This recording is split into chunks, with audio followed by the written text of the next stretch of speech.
In this video, we are going to be looking at the volume of a solid. So the first one, we're consider a region bounded by the graph of f of x equals the square root of x squared plus 1 and the x-axis and the interval 0 to 2. We're going to revolve this region around the x-axis, and then after that, we will do the same problem, but we're going to revolve around the y-axis. Okay, so for the x-axis, let's draw the graph.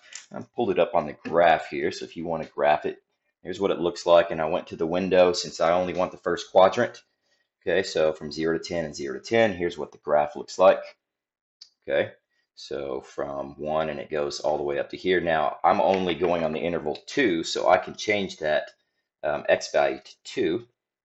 And that will give me a little more narrow graph there. Okay, so that's what the graph looks like. I'm going to graph it here by hand. Okay, so first quadrant, okay, and it's going to look like this. Okay, so it goes from 0 to 2. Okay, so that's the end of the region, and the region we have here is this. It's between the function and the x-axis. Remember, this is the x-axis. Okay, so this is the region R. Okay, and on this region R, we're going to be rotating it around the x-axis. So we're going to use the disk method for this. So the disk method, I'll draw a picture of what that looks like. So we're rotating around this axis, right? That's the x-axis. And pretend you have some little region of this graph. And what would happen if this thing were rotated through space around here? It would be some sort of disk. And as you go out here, obviously the disk would get bigger. Okay, so that region is going to be bounded by the function. That'll be the top of the region. And the bottom will be the x-axis, which will be y is equal to 0. Okay, so we are going to go from 0 to the function.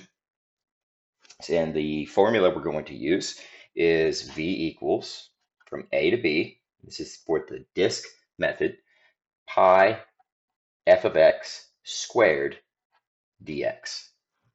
Okay, so we're rotating around the x-axis, and this is the formula we're using. We are on the interval 0 to 2. Okay, so since we are with respect to x, we use that interval on the x-axis, so 0 to 2. So a is 0 and b is 2. Okay, the function obviously is here. Okay, and then pi just gets carried along. So this will be the integral from 0 to 2 of the function, which is the square root of x squared plus 1. Let's not forget my little pi out here. Okay, and that function is getting squared according to the formula. So I'll put the function in there and square it.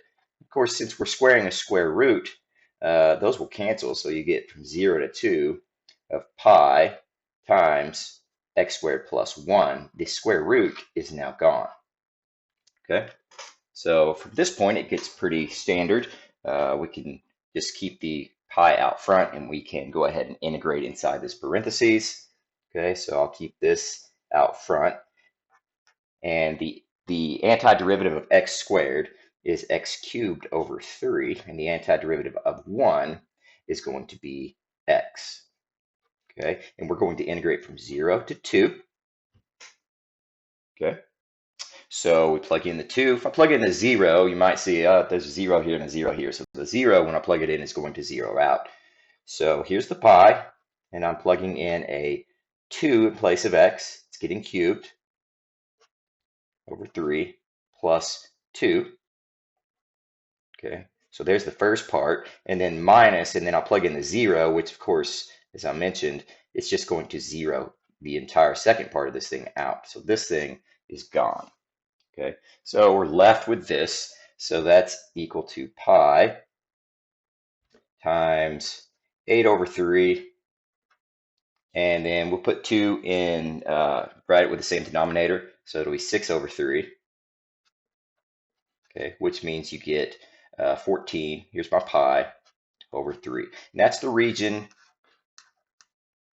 rotated around the x-axis. Now let's take a look at the same region, but rotated around the y-axis. Okay, so here's the region again, and we are rotating this time around the y-axis. Okay, so what we're going to use here is the shell method. Okay, and in the shell method, we are going to have v is equal to the integral from a to b still, okay? And it'll be 2 pi, and then we will have the shell radius times the shell height. Running out of room here. And that will be respect to x, so dx. Okay, so we're using the shell radius on this, so we can still do it with respect to x. Okay, so that's the formula. So the shell radius, you can picture a little bar here, and picture this bar going through space around the y-axis. Okay, so we're going around the y-axis. Okay, and that's going to create a shell when it gets rotated around this. Okay, so picture that bar going around, creates a shell. Okay, so the top and bottom are open, but the inside of it will be solid. Okay, so the shell radius would be this distance to this arbitrary value on the x-axis, and we'll just call that x. It's some distance from the y-axis to wherever that point is, and we don't know what it is, so we'll just name it x. Okay, and the shell height will be the difference between the top and bottom of this. So this is the function, and the bottom here is 0. So the shell height is just going to be the function itself. Okay, so we get volume equals, okay, take care of the limits in a second, 2 pi, and the shell radius is the x, and the shell height is going to be the function square root of x squared plus 1. Okay, dx. And since we are with respect to x, we can still use the limits that we were given, the interval there, so from 0 to 2. Okay, so this is how you set up. Now I'm going to go ahead and solve this thing. So the first thing we want to do is a u substitution. So I'm going to do u is equal to x squared plus 1, the stuff that's under that square root right here. Okay, and I'll take a du, I'll take the derivative, which gives me 2x dx, and let me solve this for dx. So that would be dx equals, if I divide both sides by the 2x, du over 2x. So that's what we'll replace the dx with, is du over 2x. Okay, and now for my limits, put my limits here, because I have to change my limits since I'm changing my variable.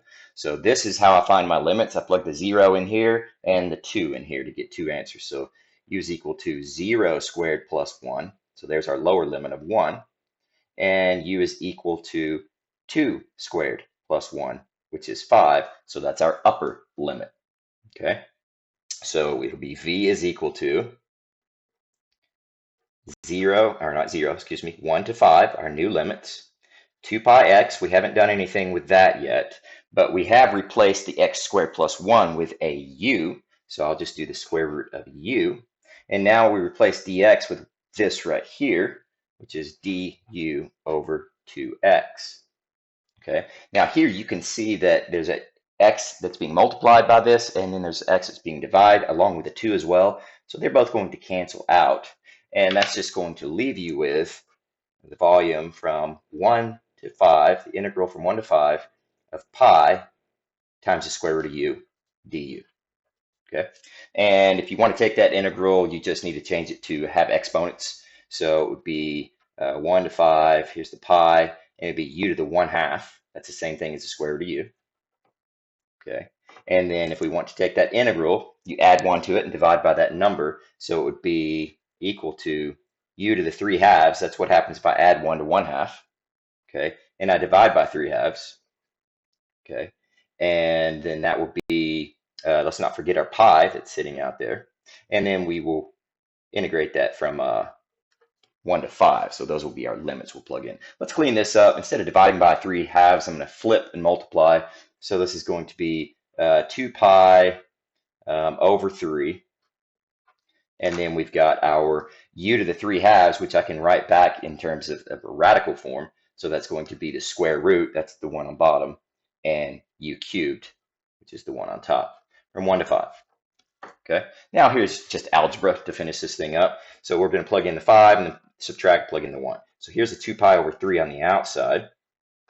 Okay, so we've got plug in a 5. So it'll be the square root of 5 cubed which is 125. That's 5 cubed right here. Okay. And then minus the square root of 1 cubed. Okay. The first one will clean up a little bit. It'll simplify. You can divide out a square or 25, square root of 25, and put it out front. That's 5. And what's left inside is a 5. So this is 2 pi over 3. And then we have 5 square roots of 5. Okay. And then this one, square root of 1 cubed, is just 1. So minus 1. And that's your answer.